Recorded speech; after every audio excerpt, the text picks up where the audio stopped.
Hi, this is Steve Stevens from Billy Idol, and you're watching the Guitar Mania channel. Don't turn away.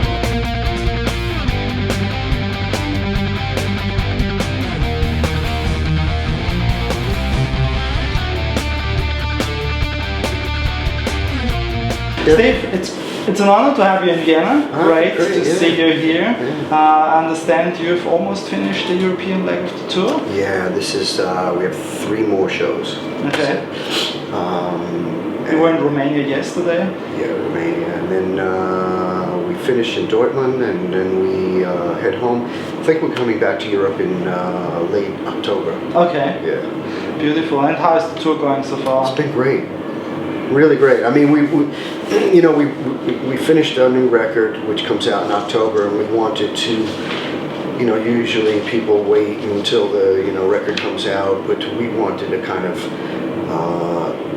get the band together and play some new songs and kind of see which of the new material we would play. So we said, well, let's not wait until the record's out. Let's go out and do a tour. And and surprisingly enough, with Billy Idol audience, I think they, they're receptive enough to new material, even though they don't know it. And the thing, of course, now you realize is it's on YouTube anyway, so the real fans know this song.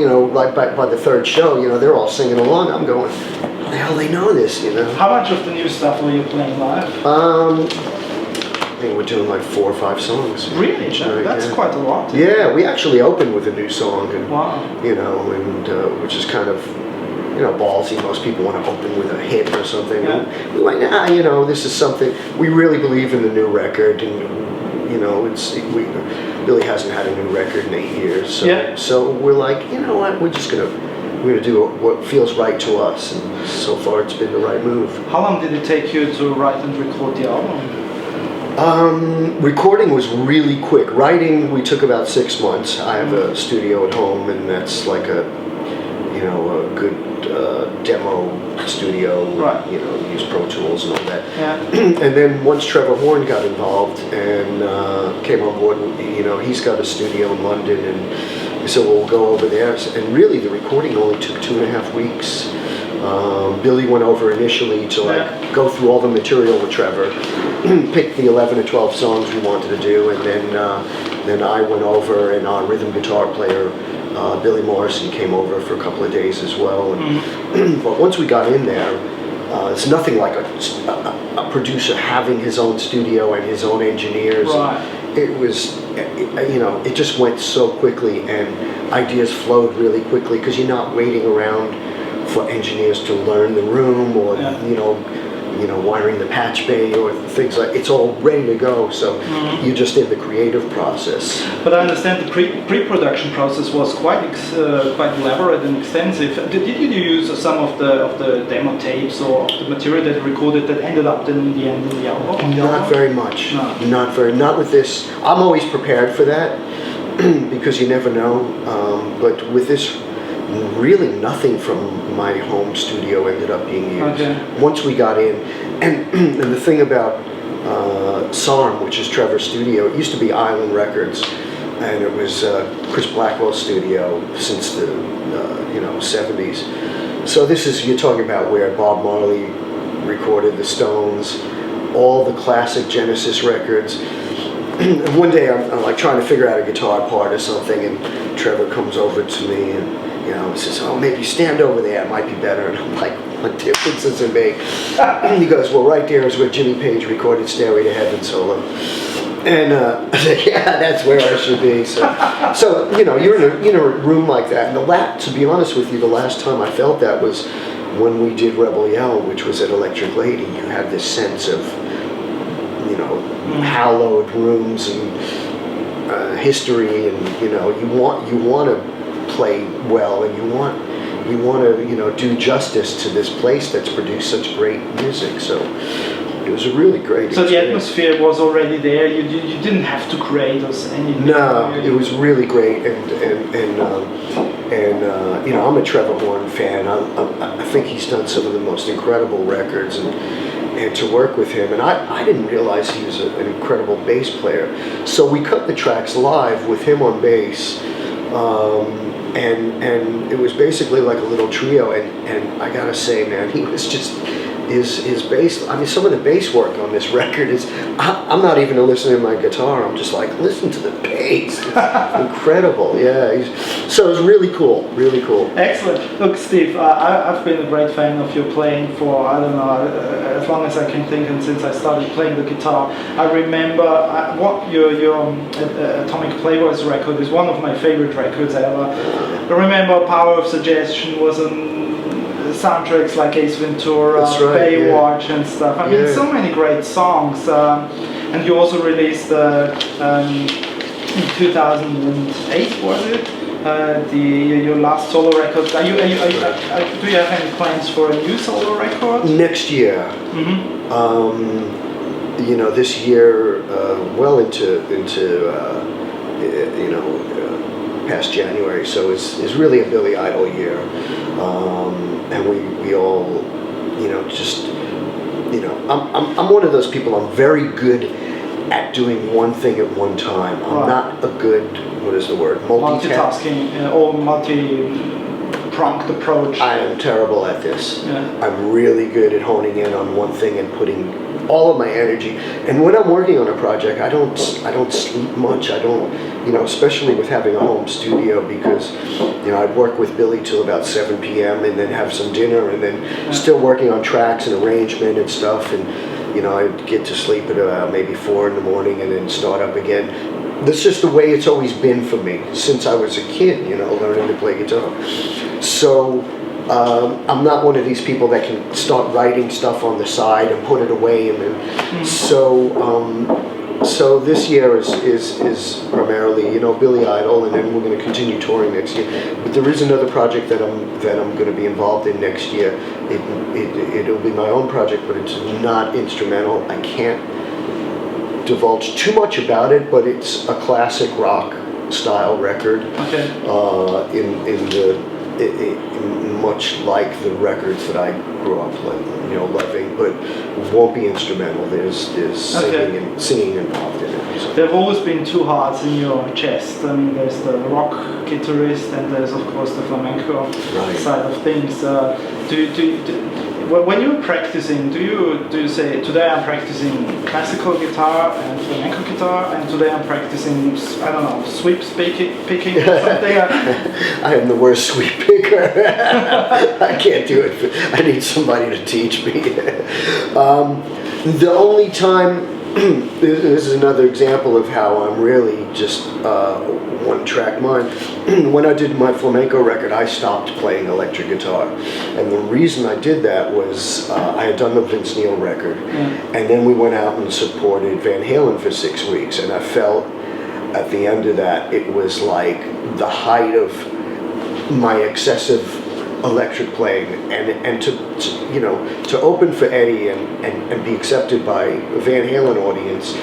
And it was, I had to really have my shit together. Right. So it was as loud as it could get, playing, some Motley Crue stuff. I had taken the electric guitar thing as much as possible, and I got off the road, and I was kind of burnt on playing electric guitar. So I literally stopped playing electric and just picked up my flamenco, which is the instrument I started on, and just played flamenco for a year.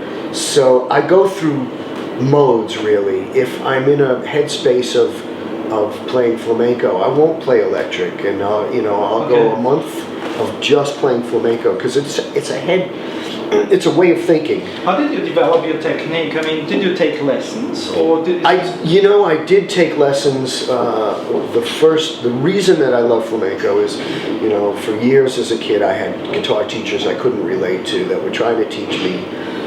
Really, this is the mid '60s, and guitar teachers weren't like they are now. So they were trying to teach me these fuddy-duddy crap things, and I was a kid. I liked, I saw the Beatles on Ed Sullivan and all that. They weren't teaching me that, so I hated guitar teachers. I was like, until I went to summer camp, and there was a flamenco teacher, and he was so incredible, and I didn't even know the name of this technique and this playing style, and I said to him, what is this is not classical. What is this? He said, no, this is flamenco. This is what my music is, Romanian gypsy. Yeah. And he said, oh, and he wrote down the names of these records, said, go get Carlos Montoya and Manitas de Platas and all these kind of things. And I started to get into flamenco, and this was, when I was 11 years old. So it just stuck with me. And then, of course, when I discovered Paco de Lucia was like, the Jimi Hendrix of flamenco. And I'm not a flamenco purist, I actually play with a pick, 60% of the time. Right. But I'm influenced by it. I guess much like Al Di Meola, we take the best of the flamenco influence, and I'm just such a fan of the music and fan of the heritage of it. That it's something it's a rhythmic thing that's kind of crept into my bones somehow. Right. Yeah. You said you're not afraid. I read in an interview that somewhere that you said you're not afraid to practice. Do you have any warm-up routines? How much time do you devote to warming up before a concert? Before a concert, not that much, because when you're on the road, we're playing almost every day. You're pretty good. 3 hours, between a sound check and a gig, so that's not an issue. And with Billy, we always rehearse about 3 weeks before we go out on the road, and so I get my chops together that way. 3 weeks practice. Yeah, rehearse. Yeah, wow, rehearsals. Yeah. That's we do. I mean, the one thing I will say about Billy Idol, we bring our full production in, and we do it right the way. Like you rent the hall and you just go through everything and lights, shows. And sometimes a hall, sometimes just a big rehearsal space or something. But we bring the crew in and bring our sound guys and lighting and do all this kind of stuff. So if I'm at home and if there's something that I particularly want to learn, then I'll zone in on it. I did a show where I don't know, about 8-9 months ago, where Zakk Wylde guested, and Zack's technique is just unbelievable, and he's another one from that school of alternate picking, like Di Meola, McLaughlin, and I went, wow, this. And I was watching him, and I was going, I need some of that. So I ordered the Zakk Wylde DVD, and I'm skimming through it. I go, okay, cool. I actually practiced some of the exercises on there and some of the things. I'm not too proud to say that I can learn stuff from guitar players still. Right.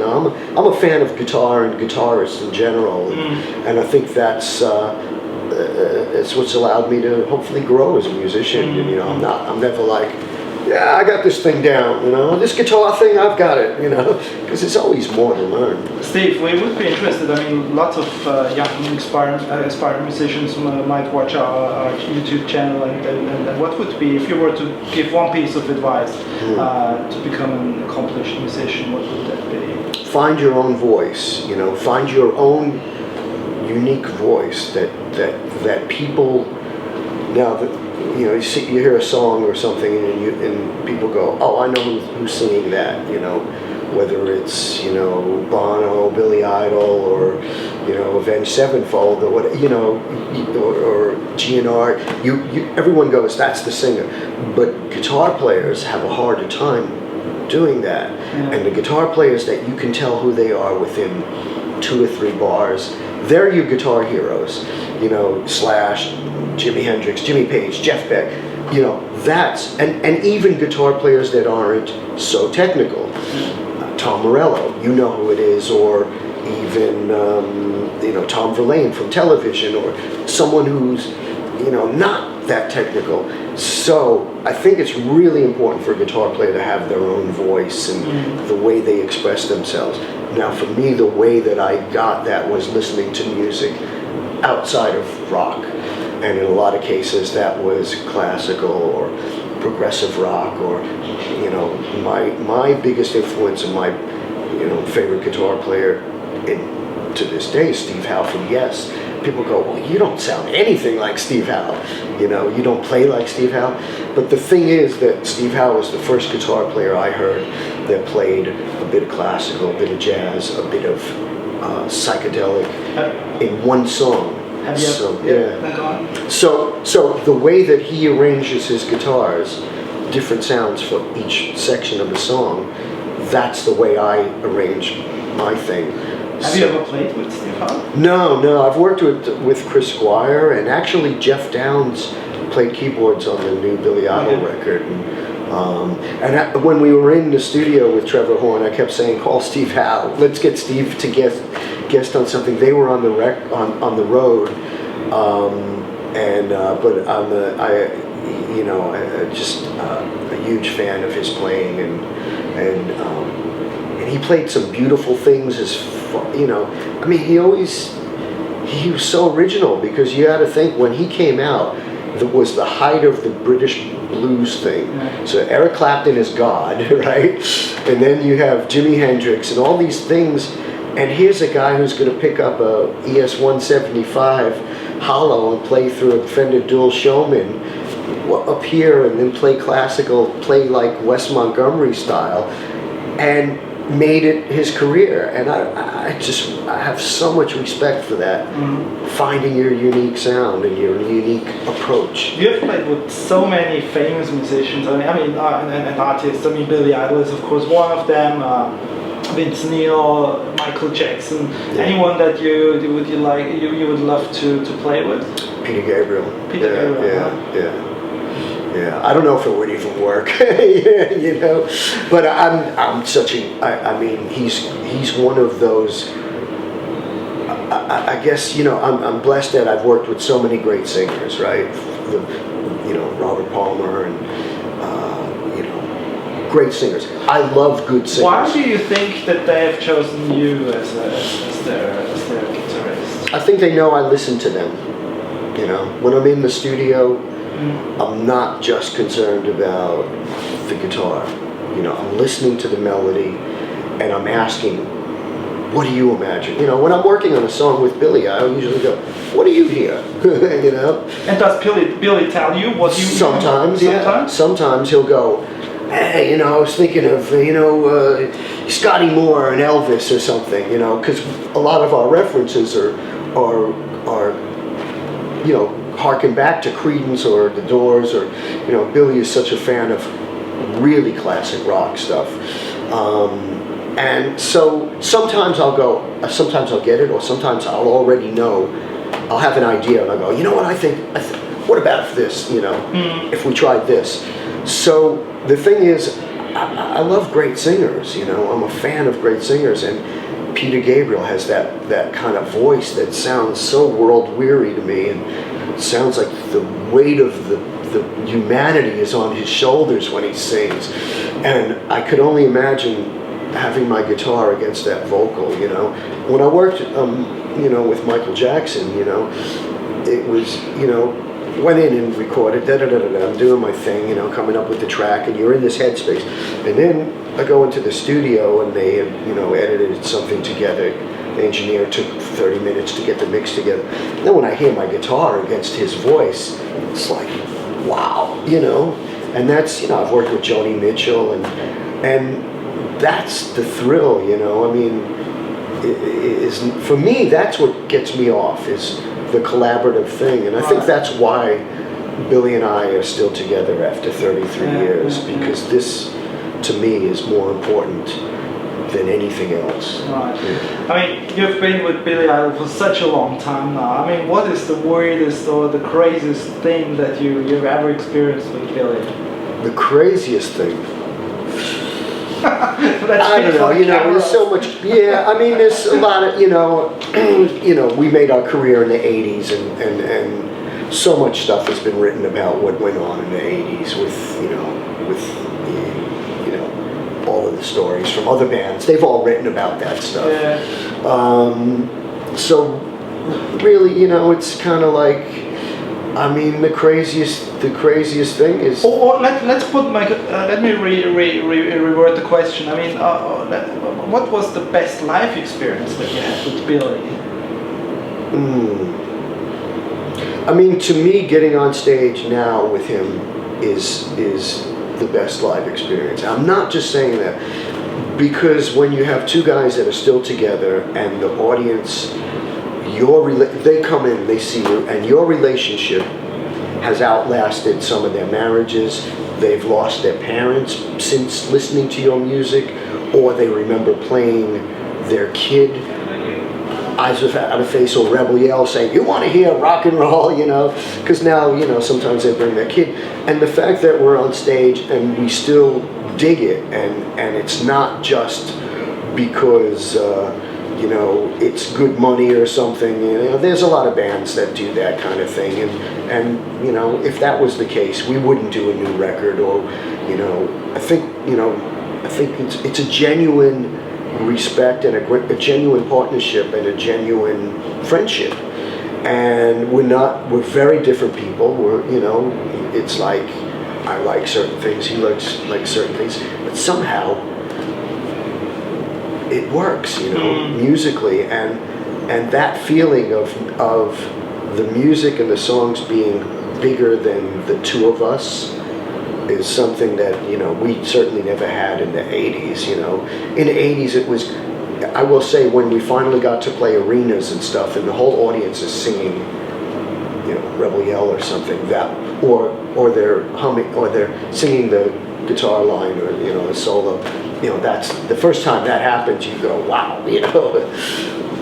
But the feeling that we have on stage now, I think, is something even bigger than that.